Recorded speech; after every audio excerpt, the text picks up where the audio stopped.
Hey you guys, it's Peter, and welcome to my channel, Peter Likes Books. So I was looking for a book tag to do today, and I was actually going to do this one by Julia Sapphires, who is like one of my very favorite new booktubers. Well, I mean, she's not new, but like I'm new to her, if that makes sense, or like she's new to me, like I just found her. It doesn't really matter, but anyway, I love her. Hey Julia. She comments and watches all my videos. She's so sweet. But I wanted to do like a booktuber shout out video because I had done mine from the other day, and then she was like, there's a couple videos out there already like that. She was very humble and very sweet about it, so don't go give her any meanness. But anyway, so I went and I looked at this video that she had done, and it's like 20 questions. I was like, oh no, I do not have time to prepare for all of that today. I need a short book tag. So I wanted something kind of spooky, something kind of scary, because tomorrow is Halloween.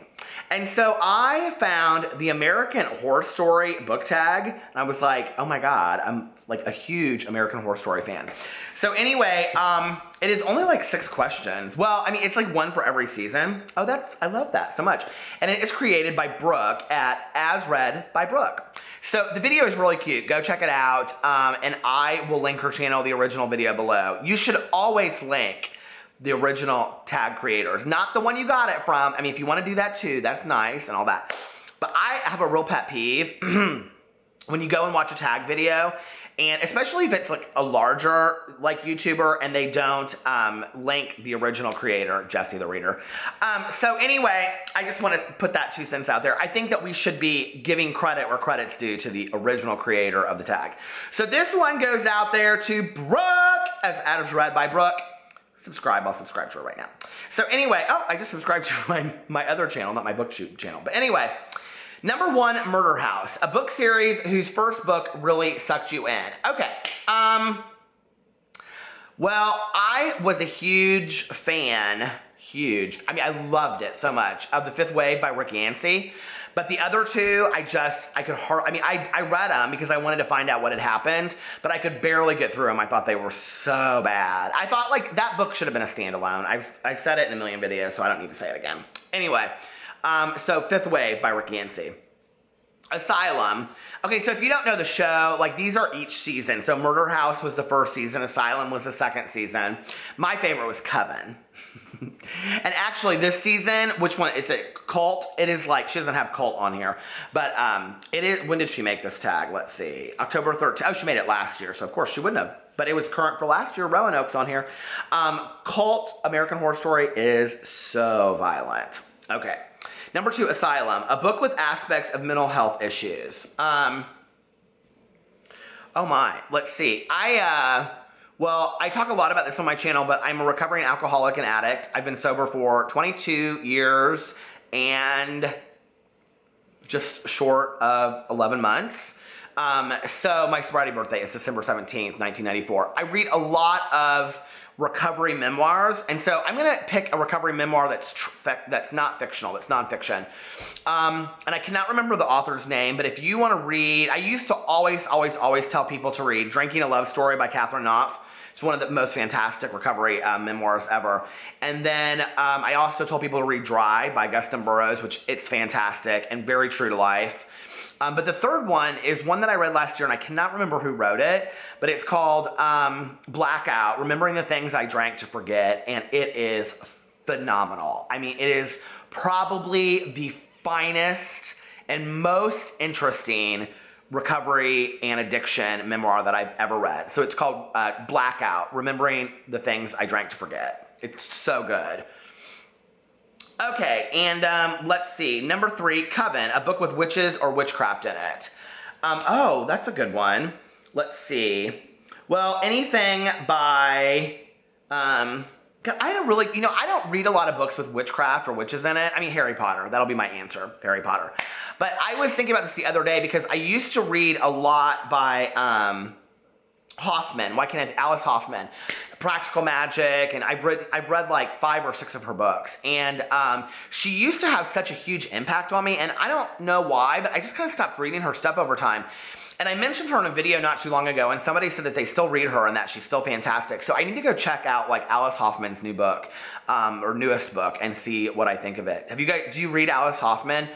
Practical Magic is interesting because it's the movie that they made when Nicole Kidman was in it and Sandra Bullock. The movie is good in its own right, and the music's fantastic because it's Stevie Nicks. Stevie Nicks was in Practical Magic. She was in Coven for American Horror Story. Is Stevie Nicks a witch? Rhiannon rings like a bell through the night, and wouldn't you love to love her? We'll never know. But anyway, a white witch, they say she is. So anyway, but the Practical Magic is not my favorite of her books, and I can't remember which one it is, but it's one that takes place on a school campus, and it's about a kid that goes missing, and it's fantastic. They're very much like magical realism. So if you like magical realism and you like, literary fiction, Alice Hoffman's probably for you. Freak Show, a book with a character that is seen as an outcast. Well, I haven't read Wonder yet, and I just saw the trailer for the movie, and I'm like, oh, I need to read that damn book. So maybe I'll put that as the very beginning of November, and then we can go, Alex and I, my husband and I,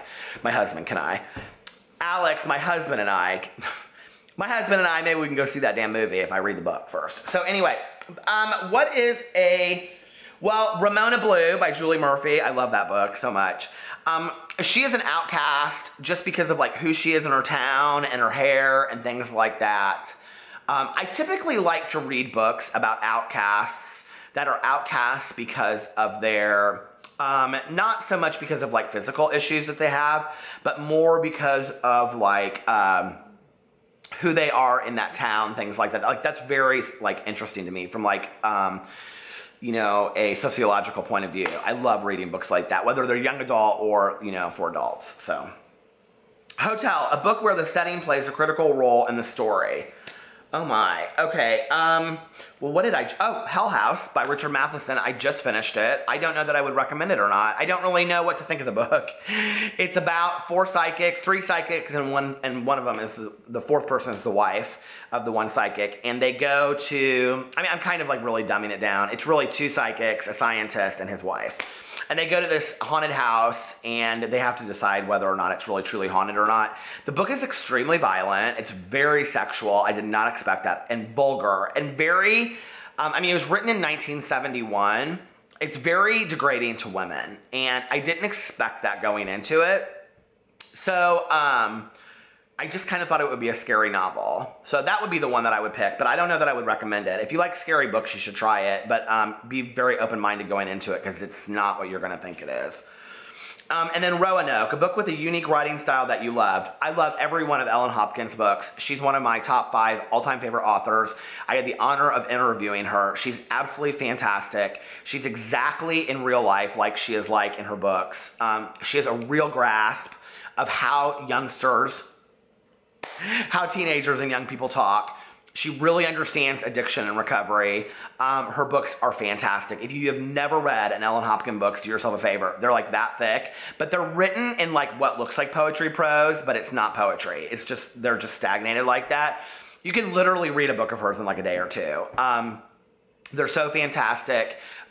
Tricks and Traffic are about, is it Tricks and Traffic? Yeah, Tricks and Traffic are a duology. They're not really, they're 2 books that go together, but they're about 5, all of her books are always about several different characters. 5 kids that come from different parts of the United States, and they're all like, have some kind of like, they're running away from something. They all end up in Las Vegas, and they're all prostitutes on some level. Like some are street prostitutes, it's very interesting.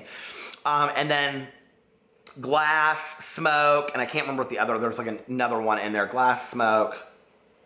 But anyway, they're about crystal methamphetamine, and it's based on her daughter's story. And I love her so much. She is just a people's author. She's just on the level. Follow her on Facebook. She constantly is putting stuff out there. She challenges authority on a regular basis. She doesn't care if people agree with her, and I just love her so much. I love that she's not this mystery behind a name, that you really actually get to know who she is, and she stands behind her quality of work. This was a phenomenal book tag. I really, really like that. It made me really think. So anyway, that's it for the day. I really am loving doing book tags, you guys, but I'm kind of starting to run out of book tags to do. Book tags are by far, I was going through a craze where I was like buying a lot of books and doing a lot of book hauls. And I love doing book hauls, but I don't want to purposely just go buy books just to do a book haul, if that makes sense. I would much rather do a book tag that will make me think on a larger level about the books that I'm reading, or my thoughts about things, or shouting out booktubers or whatever. So if you do an original book tag and you create it, make sure you tag me in it, please. And if you do tag me in it, make sure you tweet me. That's typically the best way for me to figure out that I was tagged. And you can tag me at Peter Likes Books, or my main Twitter at Peter Monn. So I love you guys, and I will be back tomorrow for Halloween. Woo! Spooky Halloween. Bye.